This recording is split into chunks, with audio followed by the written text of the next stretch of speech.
You're watching the ANEC Sports Podcast on YouTube. The show starts right now.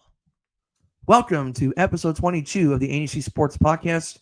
My name is Sam Frick, the founder and editor at Around the Northeast Corner, covering 30 schools across Northeast Indiana and parts of Elkhart County. That includes the ACAC, the NECC, and the Northeast 8s.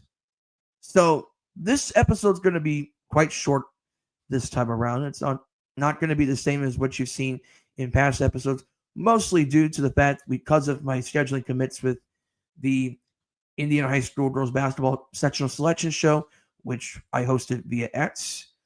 I unfortunately was unable to get things set up the way I normally would plan for the ANEC Sports Podcast, and I was originally going to have two hosts on the show, but because one of them was not feeling well, I unfortunately had to change things around in terms of arranging the schedule for the podcast. So this week you're only going to see one interview, and it's just going to be the interview with Kyle Sovine, the head boys basketball coach of the Heritage Patriots. And because of that, that means the Talk Around the Corner has been canceled for this week. It will resume next week when we discuss episode 23 of the ANEC Sports Podcast and whatnot. Over the next several days, you will see some previews for basketball as we get close to the end of the girls basketball regular season and transition to the playoffs. The only one that I have down that would be specifically an ANEC game of the week of some type would be the Norwell East Snowball girls basketball game. That will probably be the only one that I would call it a game of the week. But the other ones, if I get anything for the girls basketball this week, it's just going to be me just doing a preview and that's it. Not going to really call it a game of the week of any kind, if that makes sense. Now, as far as the boys are concerned, the ANEC game of the week will be the Heritage Patriots and the Adams Central Flying Jets, which is why I brought Kyle Sovine to the show this week to discuss the Heritage Patriots and previewing that matchup with the Adams Central Flying Jets. The Northeast 8 game of the week will feature the Columbia City Eagles and the New Haven Bulldogs in New Haven. And then the NECC game of the week will be, hold on, I'm drawing a blank for 1 second on this one. So let me take a look at this for just a minute here.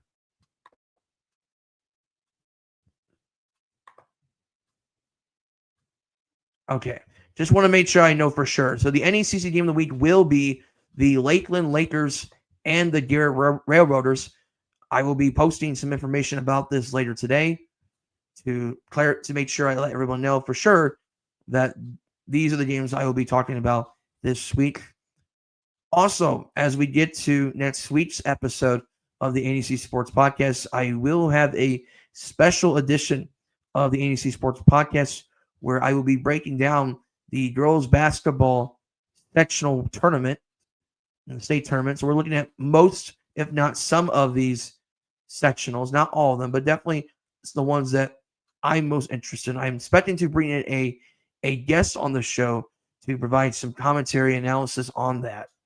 And from there, we'll have a fun conversation to see what we think about the upcoming 50th anniversary of the girls basketball state tournament. Lastly, I do want to make sure I provide some recognition to some of the teams that did win conference championships this past week, which includes the Bluffton Tiger Shark team on the men's side, won their first conference championship since 2017. We don't cover swimming, but we do want to make sure we briefly recognize that as well. I also want to congratulate the Adams Central Flying Jets, or they call themselves the Badgubas, for the boys wrestling program. They won their second straight ACAC tournament for the first time since 2016. I also want to congratulate the Garrett Railroaders, who once again continue their streak in the NECC championships of boys wrestling. Garrett has won a conference championship every year since 2020. So by doing your math, that would be their sixth consecutive NECC championship. And then lastly, the New Haven Bulldogs win their first conference wrestling championship since 1970 as they win their first ever NE8 championship. So congratulations to the New Haven Bulldogs on winning a conference championship. I do want to make sure I apologize for the late rollout of this podcast because of how busy this past weekend was. Everything kind of had to get shuffled around, and unfortunately, that meant I had to kind of post things later than usual because of that. So, if you are seeing this podcast at a later date than you would have normally would have liked, I do want to apologize in advance for that. There was nothing I can do about that, but just know that I'm doing everything I can to make sure that you're getting the best coverage as possible. Right. So that's gonna be enough talking from me. So I will turn it over to Kyle Sovine of the Heritage Patriots. And after that, that will be it. And I'll see you next time.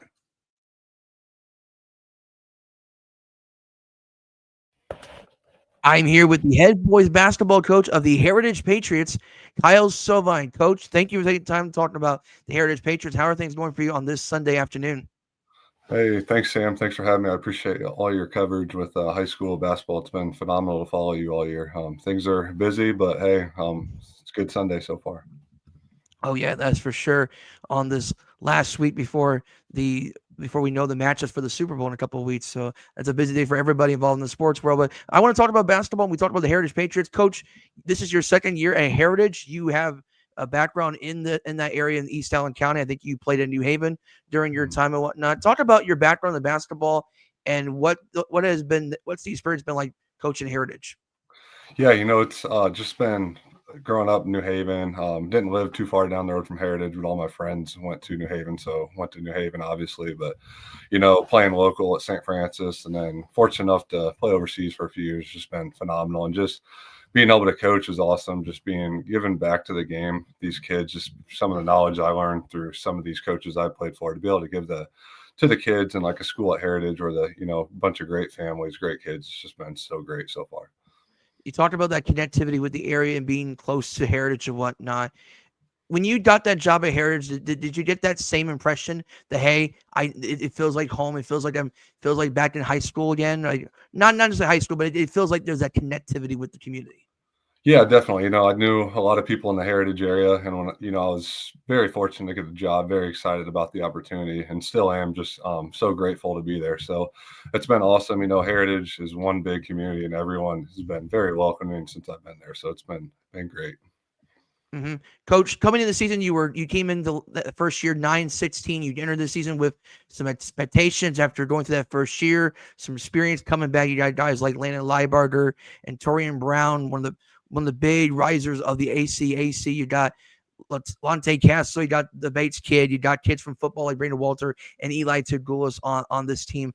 Can you describe what this year's team is with the Heritage Patriots and how excited is it to be able to coach this team of athletes but also hardworking kids?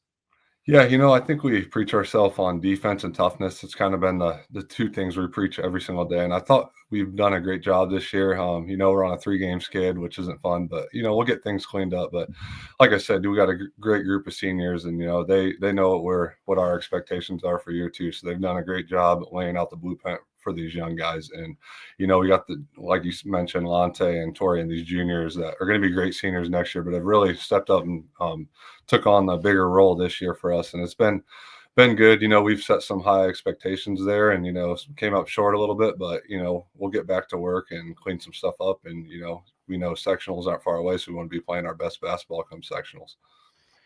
You talk about this team. It's a pretty decently young team. I mean, there are some seniors, but this is a decently young team, all things considered. And you mentioned Brown being one of those players that's going to have another year back at Heritage. But I want to talk about Landon Liebarger specifically, because when we talk about team MVPs, specifically with Heritage, I would say Liebarger probably is the MVP of this team, all things considered, for what he does away from just scoring the basketball, providing that leadership. Can you describe what Landon Liebarger has contributed to this program?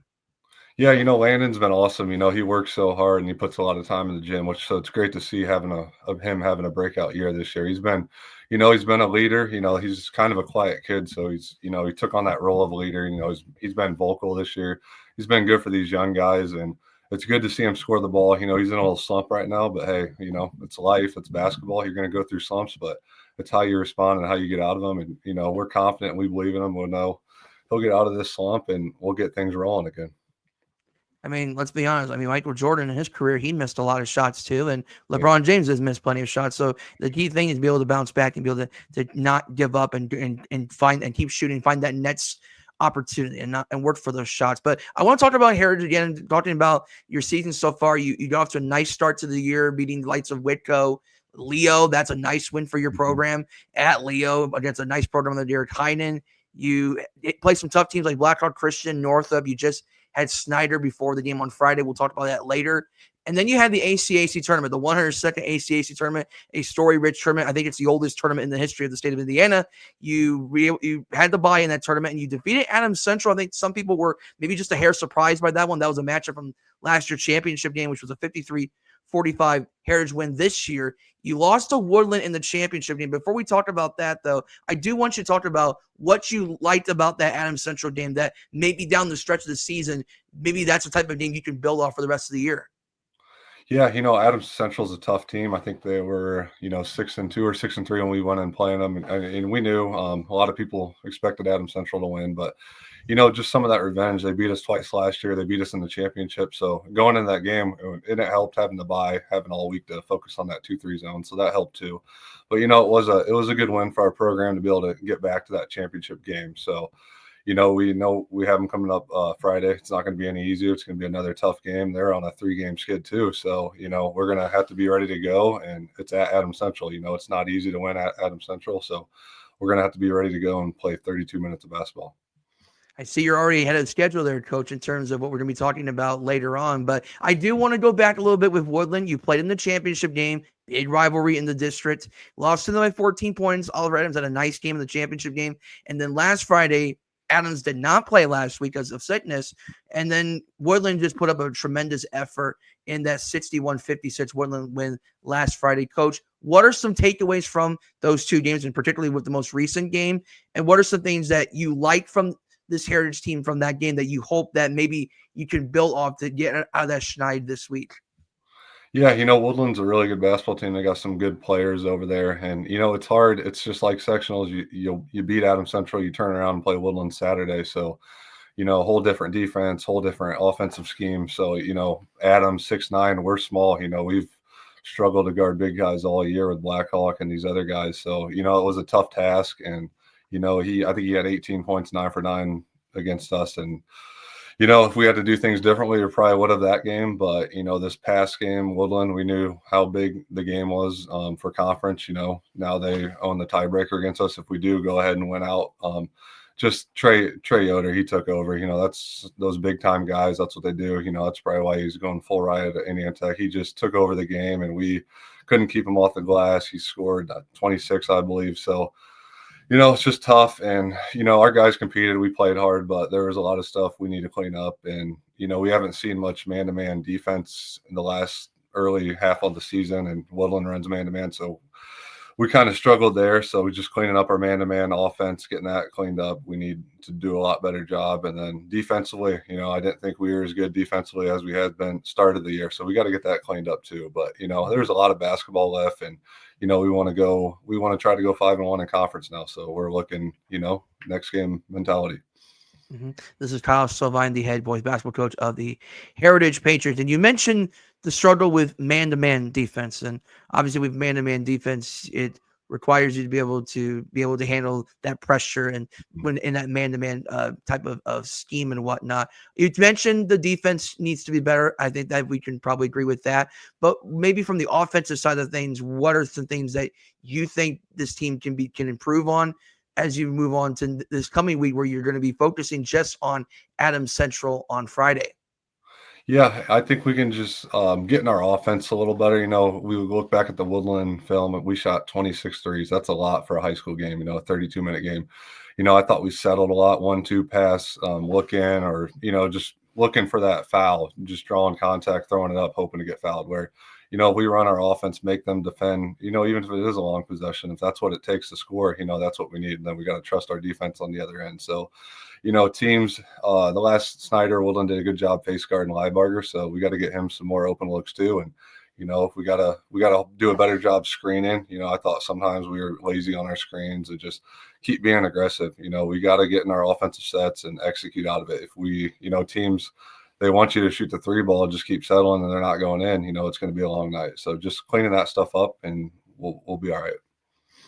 Yep. So the ANEC game of the week, it's going to be on Friday. This is going to be that matchup against Adams Central, the rematch of the ACAC tournament. Adams Central won the conference the past couple years, and obviously they had a guy named Isaac Schultz that, I don't know, he did quite well. I don't know, he's going to ONU, no big deal. But Adams Central still got a pretty good team with Braylon Weaver around the, he can go around the paint, kind of plays that wing position. And then Trey Smaller, I mean, you talked about a guy that plays that dog mentality per se, and Trey Smaller kind of does that a little bit for Adams Central. He can go around the basket and attack the baseline, but he can also hit those threes. And the Jets do have this sense of fast tempo. They can attack you. They can guard you hard, but they can provide you a variety of different things that can cause you some problems. What are your impressions with this matchup with Adams Central, considering your first meeting with this team?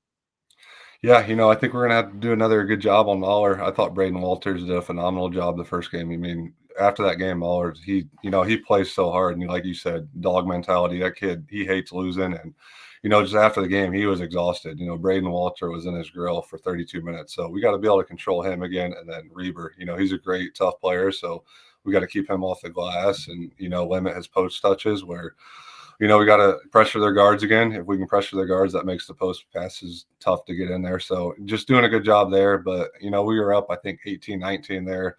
Adams Central put on that full court press, and, man, we started throwing the ball around the gym. So we got to be prepared. I think Coach McClure is going to do a good job of pressing us full court from the start. So handling that pressure and then, taking care of the ball on offense. They do a good job in that 2-3 zone to turn you over. So we got to handle that pressure and then get good looks. And then defensively, we're going to have to get back to our roots and be able to defend for 32 minutes to be able to go down to Adams Central and get a win Friday night.